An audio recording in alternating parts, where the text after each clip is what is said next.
दुनिया के सियासी नक्शे पर एक नया तूफान।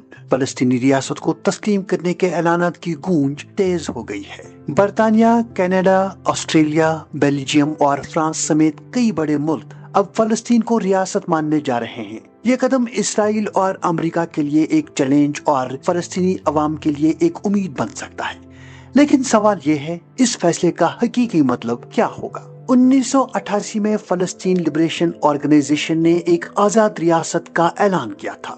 आज तक 193 में से 147 ममालिक फलस्तीन को तस्लीम कर चुके हैं।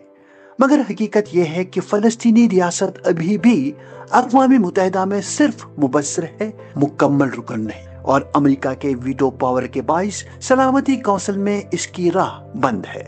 अमेरिका की पॉलिसी हमेशा दो रियासती हल के बाद तस्लीम करने की रही, लेकिन अब यूरोपीय ताकतें रास्ता बदल रही हैं। फ्रांस के सदर मैक्रोन ने फलस्तीन को तस्लीम करने की खुलकर हिमायत की है। बरतानिया ने शर्त रखी है कि अगर इसराइल गजा में इमदादी रसाई बेहतर करता है तो वो फैसला मौखर कर सकता है।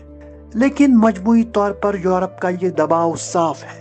इसराइल गजा की जंग रोके, नई बस्तियां न बसाएं और अमन मुज़ाकरात की मेज पर वापस आए। क्या इससे इसराइल पर कोई दबाव बढ़ेगा? माहिरीन कहते हैं शायद हाँ, लेकिन महदूद।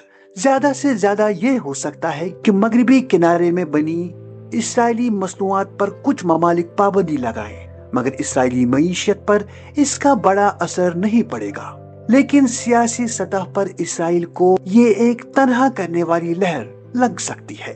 फलस्तीनी खुद भी मानते हैं कि अभी ये सिर्फ एक अलामती कदम है। फलस्तीन के पास ना एयरपोर्ट है, ना आजाद सरहदें।